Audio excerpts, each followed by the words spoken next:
Sorry I'm late. I didn't get a chance to do one of these Monday because I've been so inundated at work with doing quarter end stuff. I've been working on processing a bunch of checks for Warner Brothers, sending their and anyway, let's get on with it. I'm gonna be doing another one tomorrow on part two of this because I didn't get a chance to do my first part on Monday, so I gotta beef it up because I gotta go back to working on in the office on Monday. So anyway, with no further ado, we walk over to the dining table studios here at the Casa de la Courtney, as I like to say, and we're gonna go to our first book here. And our incredible Hulk celebration starts with the very first issue that Herb Trimpe drew the Hulk. This is one issue 106, dated August 1968, and this is a story called "Above the Earth, a Titan Rages." And it goes a little like this: Betty Ross comes to the rescue of Rick, Glenn, and Bruce, who are at the mercy of the missing link, and she rams the beast with her car. As they are wheeling, Banner is grabbed by the missing link, and the creature's radiation causes Banner to change into the Hulk once more. Elsewhere, General Ross is giving S.H.I.E.L.D. the go-ahead to try and capture the Hulk. While the two beasts battle through New York, they are captured by what appears to be S.H.I.E.L.D.'s helicarrier. But it turns out to be Nick Fury's Soviet counterpart, Armstrong. I cut up the name off on here as I was printing these things. It's Fury's Soviet counterpart. As S.H.I.E.L.D. and the Air Force try to figure out what happened to try to track down the Hulk, Brevaloff and his minions pilot to use the Hulk and the missing link for their own ends. However, the Hulk breaks free from his cell and begins thrashing the Soviet helicarrier and fighting off Brevaloff and his men. The missing link, however, reaches critical mass and explodes, destroying the helicarrier.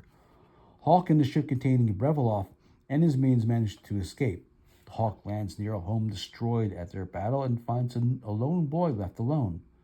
The Hulk picks up the child as Brevaloff targets the Hulk and prepares to fire a fatal shot.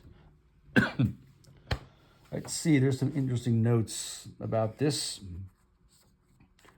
A flashback from Savage Hulk #1 in the events of Captain America 110, wherein Rick Jones becomes Captain America's sidekick again, happens between page 5 and 6 of this story. Let's check that out. I didn't realize that here. 5 and 6. Oh, whatever it is. I'm sure Jim Steranko and Stan Lee just jammed it in there somewhere. Old Cold War references, specifically that refer to Russia as the United States. Let me do that again. Scratch that. I didn't read that right. Old Cold War references, specifically that refer to Russia as the Union of Soviet Socialist Republics, should be considered topical references per the sliding timescale of Earth 616. Whatever that means. As revealed in Original Sins #5, Dum Dum Dugan was seemingly killed in an action back in 1966, and it was suggested that he was replaced by Complex LMD, which stands for Life Model Decoy in S.H.I.E.L.D. lore, that thought it was Dugan. However, as revealed in New Avengers Volume 4, #17, going far, far, far in the future, and I don't know if even I have that book, I doubt it, Dugan's body was kept alive and his mind was transmitted into LMDs. Again, Life Model Decoys. Let me see.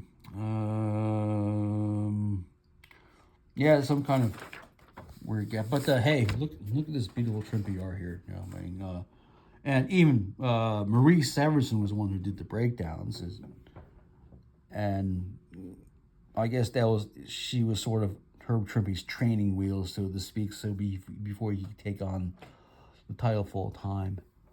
But the combination is it's just spectacular. Let me see. I also took some notes.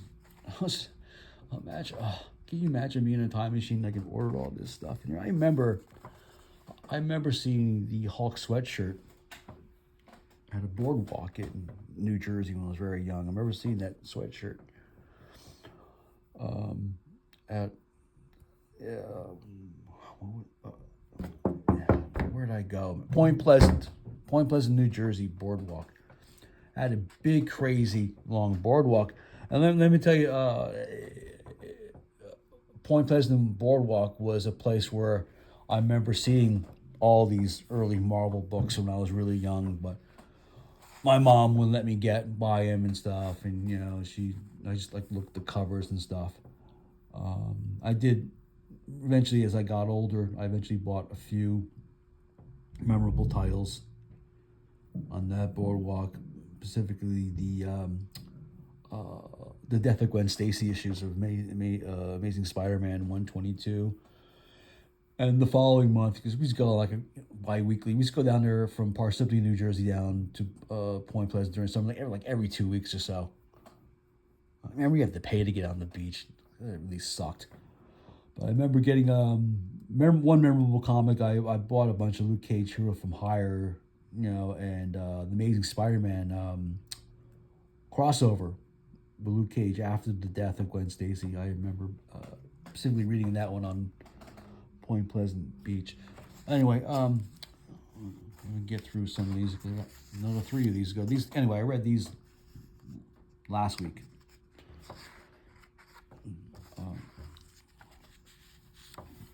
There's the Shield counter at it's Colonel Brevloff. Okay, he's the equivalent of the Russia's answer to Nick Fury, Agents of Shield. Has his own little hell carrier that travels in the sky. That's his battle, his Black Star jumpsuit. I guess that's supposed to represent Russia. And he thought this guy was falling to his death. It turns out the Hawk snagged him. The Hawk snagged him on his way down and spares his life. The Soviet hell carrier crashed due to probably bad workmanship. Because, Russia's products are vastly inferior to U.S. products. The good old checklists of lore, where every comic book that published that month was accounted for, and little synopsis to go with it. I love those. I love rereading them over and over again. And some letter pages, and the first issue of Marvel's first foray into black and white magazines was Spectacular Spider-Man. And those return to us glory days of yesteryear when Silver Surfer released his very first issue. So I have some notes on Herb Trimpe. He's a memorable artist from my childhood, and he is to me the quintessential Hulk artist. Herb Trimpe. Trimpe rhymes with shrimp. Let's establish that. He attended the School of Visual Arts for 3 years. Drew in the early days of comics. He drew the movie adaptation of Journey to the Center of the Earth for Dell Comics. And shortly after, he enlisted in the Air Force for 4 years, where he was a weatherman and supplied aviation weather support for the 1st Air Cavalry Division for troops in Vietnam. Once discharged in 1966, he got work in Marvel Comics production department, working the photostat machine, and got his first penciling jobs in a couple issues of Kid Colt Outlaw for 2 issues, and created the Phantom Eagle. He started at $135 a week. His first job penciling the Hawk on issue 106.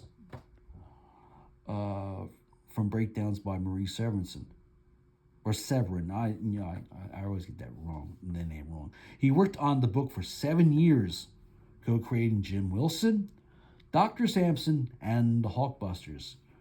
He was the first artist to draw Wolverine, but he did not create him. He was created by Roy Thomas, Len Wein, and John Romita. And reluctantly, we add Roy Thomas to that name, as you see the recent kerfuffle going on with him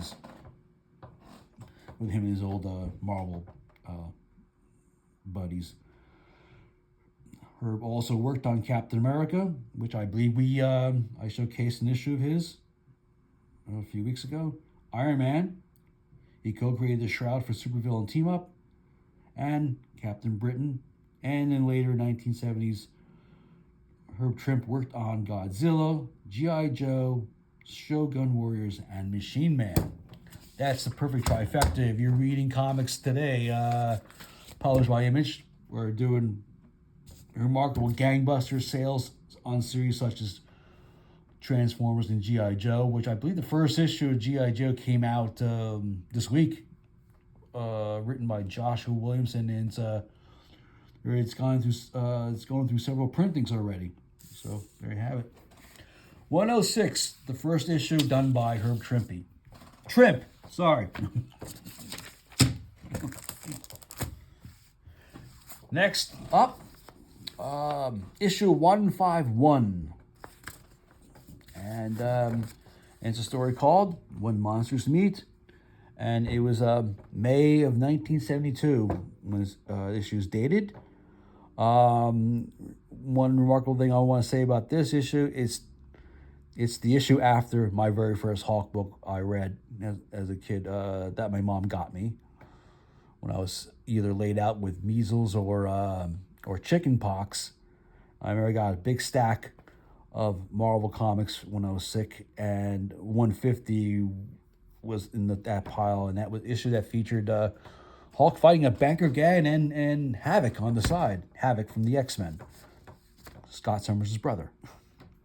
And I never read the issue that came out after that. So this is a sort of a reunion of sorts for me. Okay, so this is called After confessing his love of Jor-El, Bruce Banner finds himself abandoned in the desert by a heartbroken Betty Ross and Glenn Tablet.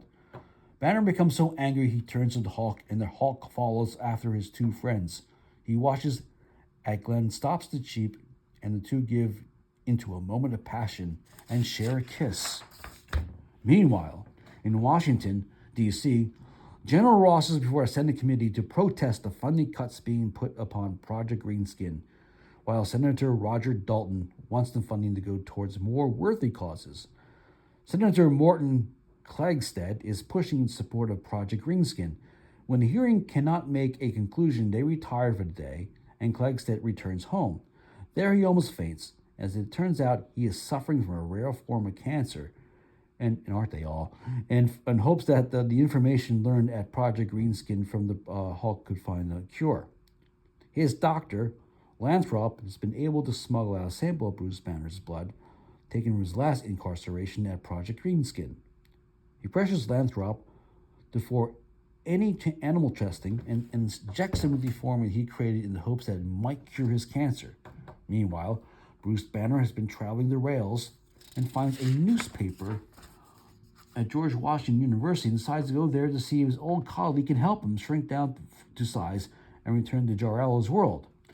Arriving at the auditorium, he learns that from the janitor that the event has been canceled.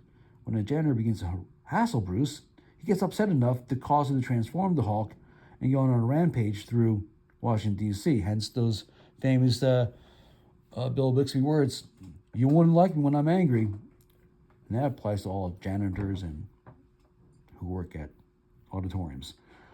As General Ross mobilizes an army to face the Hulk, Senator Klagstead finds the news that the perfect opportunity to prove his claim and will solidify his bid to run for president. With Lantrop leading him to his car, Klagstead boasts about his position and is overheard by Dutton, who confronts him. The two come to blows, and Klagstead finds that he has superior strength. However, it comes at a price. His hand has become horribly mutated.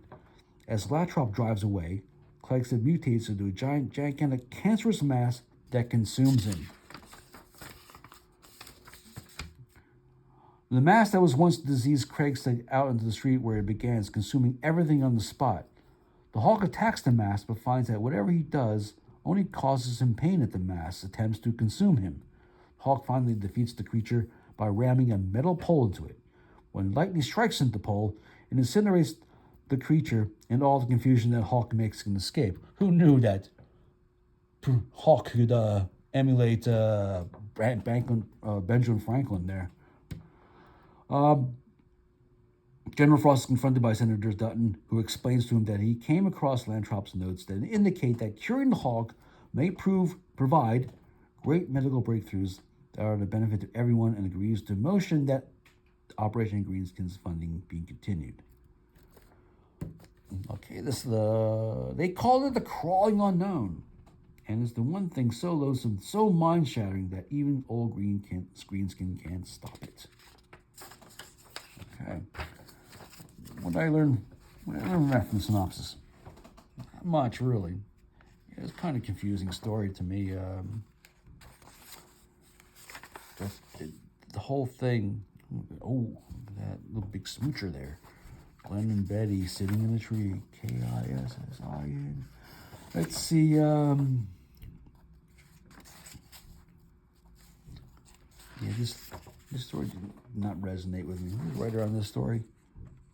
Archie Goodwin. It's surprising. I love Goodwin's work, but it somehow just didn't. It's not one of his better stories. I just don't know how this thing could be conceived. It's a crawling acid-eating blob, and I don't know how something like this can have any intelligence whatsoever.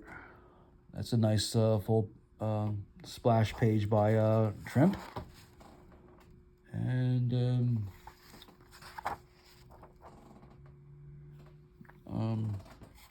yeah, let's see that the lightning rod thing, channeling his inner Benjamin Franklin here. Yeah, the lightning strikes, and there they go. Leave all of the things no more. And yeah, there's a shot of Luke Cage. His first appearance was in the soapbox. Well, the first time we got to see of him. Okay, this next one. This last Wednesday's read.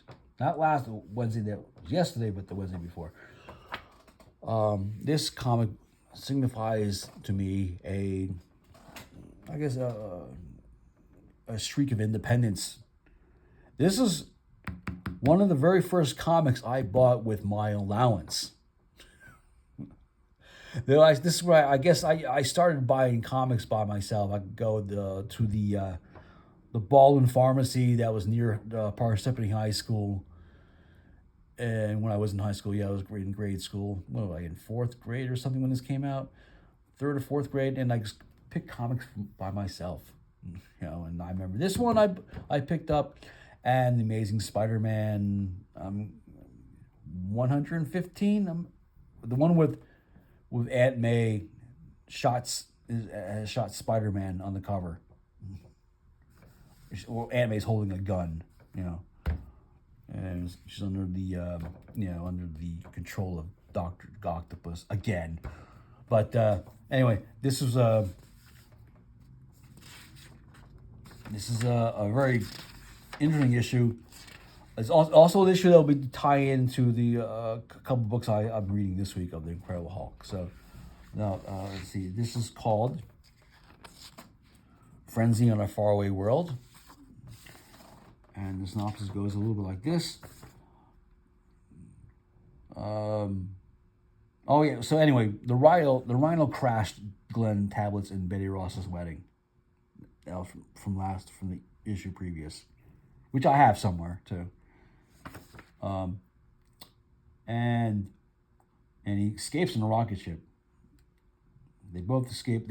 Hulk just grabs on and holds on, and Hulk smashes the ship from outside, causing the leader to loosen. It's also there. The Rhino's also under mind control by the leader. Okay, so The Rhino. So when the Rhino it just snaps out of the trance because I guess Wi-Fi signal going so far back in the 70s. The Rhino is confused as to why the Hulk is attacking him. Putting on a space helmet, the Hulk exits the ship and battles the Hulk. With elimination of both the Hulk and the Rhino, whom the leader assumes will only attempt to betray him again, the leader decides to let the two fight it out as their ship spirals out of control into the furthest reaches of space.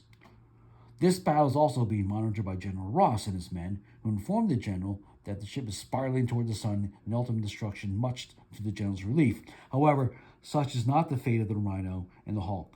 The ship instead orbits around the sun until it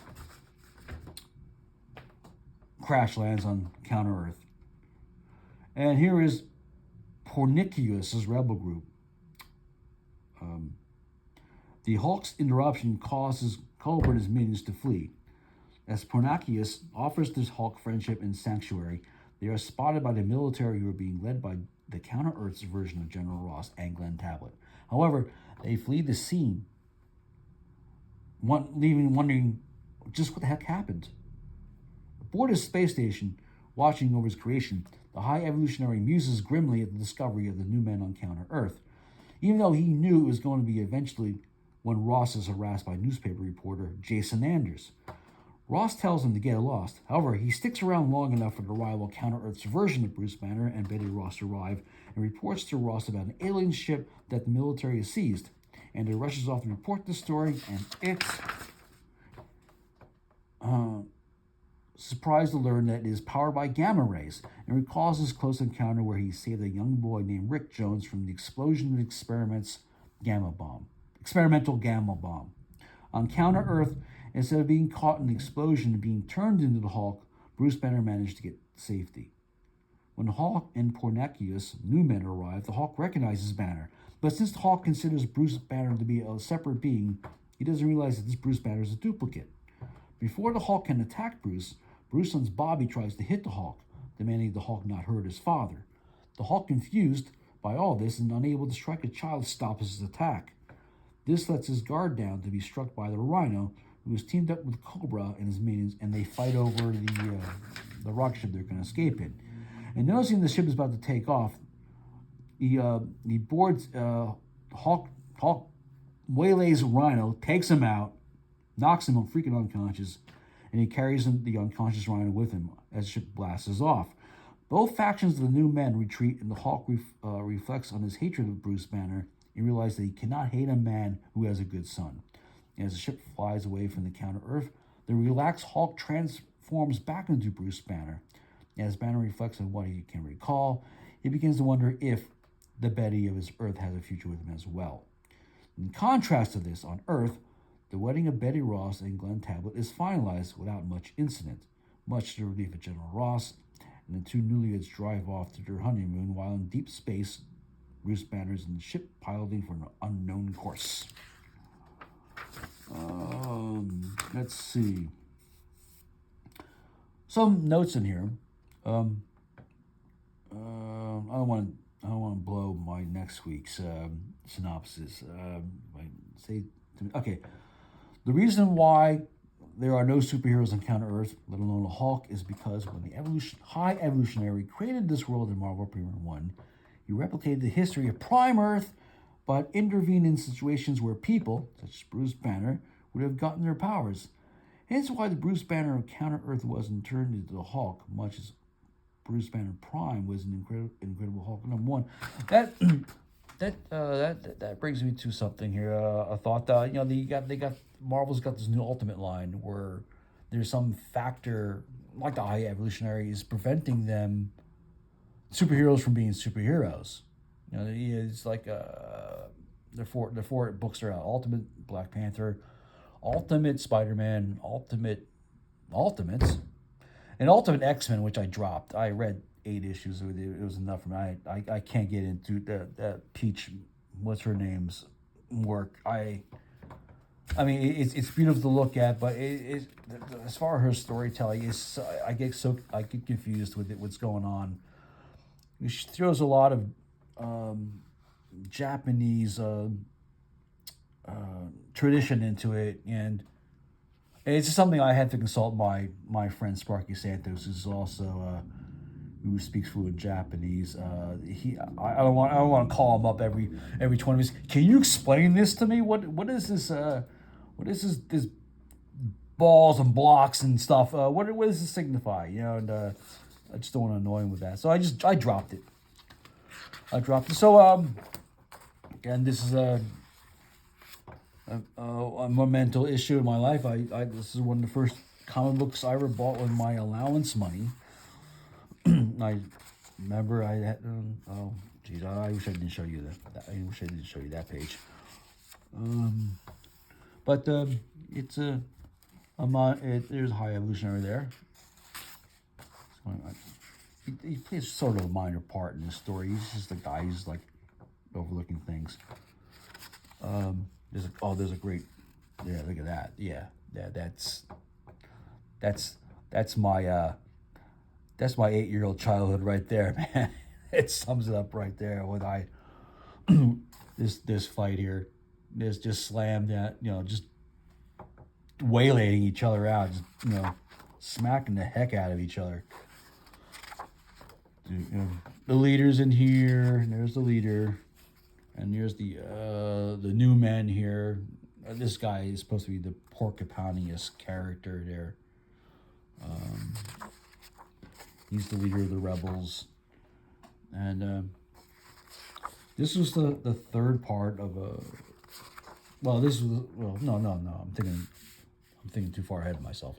All right. Last book of. I read last Thursday, and it's issue 163. It's a story called Track Down, May of 1973.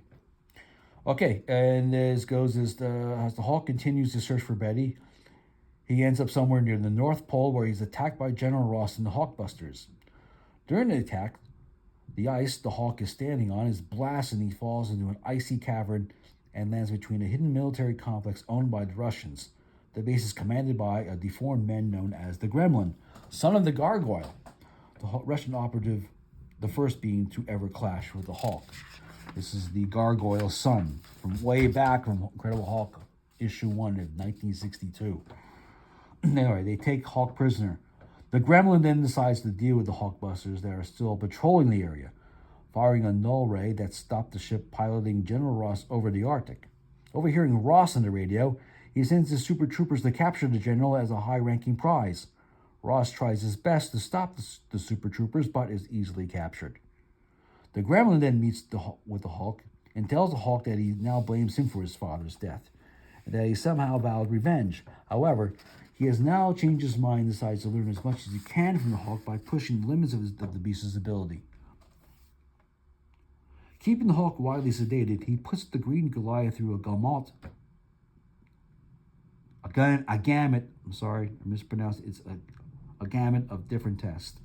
When asking the Hulk about politics, the Gremlin doesn't get the answer that he likes and gasses the Hulk twice as much as normal, causing him to revert back to Bruce Banner. Furious at this turn of events, the Gremlin has Banner locked up until he transforms into the Hulk again. Along the way, Banner sees that Ross has been taken prisoner as well. When the guards come to take Ross out of his cell for a bit, and the moment he gets worked up enough, he sees the General Ross get smacked around a bit, and that causes the Hulk to revert back, Bruce Banner to revert back into the Hulk. When the Gremlin sends his super troopers against the Hulk and attempts to gas him again, the Hulk smashes through the wall to escape. He comes face to face with Ross, who asks the Hulk to break him out. The Hulk, hating Ross for his constant harassment, refuses to do so and simply smashes out of the facility by himself. While back in the States at Project Greenskin, Betty and Glenn return from their honeymoon. Getting the paper, Betty is joyed to read about the Hulk's recent exploits, knowing that Bruce Banner is still alive, much to Glenn's chagrin. However, Betty's joy is replaced with grief when she learns that her father has been made a prisoner of the Russians. And again, I get this disclaimers that all references that refer to Russia as a union of Soviet Socialist republics should be considered topical reference per the sliding timescale of Earth 616. And again, whatever the heck that means. All right. The Gremlin believes that his father was murdered by the Hulk. In reality, his father, the so-called Gargoyle, actually sacrificed his life so that the Hulk can escape Russia back from Incredible Hulk #1. He should have freaking Googled it, that his father committed suicide, right? This issue contains a letter page, Greenskin's grab bag. Letters are published from Doug Bruschi, Matt Dean, and the ghostwriter. Writer, not the writer. Okay, and where are thou now, those guys? Where did they become? So here's, take a look at it. The Hulk is getting attacked in the Arctic. You know, I guess Hulkbusters didn't have any jurisdiction when it came to hunting down the Hulk. I guess they go in anywhere in the world to hunt them down. But I mean, wouldn't that violate some, treaties and stuff? Or I mean, I guess Arctic is fair game. Anyway, here's a Gargoyle Junior here, the Gremlin. Here's the big facility he lives in the ice. I mean, look at that. It's looks like a giant Legoland here, huh? I would assume so. Here's the Super Troopers. I guess these guys, the Russians are hiding bases around the world where they can manufacture these atrocities and or abominations. Well, that is actually the name of Hulkville. So Hulk really takes them out with these, but the gas, it's always the gas that lays them out, man. Tear gas is not Hulk's friend. Just doesn't know how to combat that stuff. I mean, even Ross, General Ross takes him out that way sometimes. And a nice big giant metal cell or antimonium cells, and Ross just goes full out on here. Hulk is wrapped up. Hulk and he's got to put Hulk through a series of tests here. He wants to test the Hulk's strength. I don't know how Hulk can do this willingly. I guess he's too groggy from the gas, to do other than what he's ordered to do. And yeah, it's an okay issue. I mean, it's the first time I ever read it. Let's see. Nothing memorable here. Nothing that's outstanding. It's just a typical Hulk's out issue. And that's where he laughs at Ross. Get the F out of here, Ross. I'm not helping you. And I'm hitting it, man. I'm hitting it. I'll check you later. So anyway, this is where it leaves off. That's where I leave off part 1. Be back with this. I'm gonna do part 2 tomorrow. Oh God, wow. Yeah, my neighbor got this kit, and my mom wouldn't allow me to order it. So anyway, that's it for now.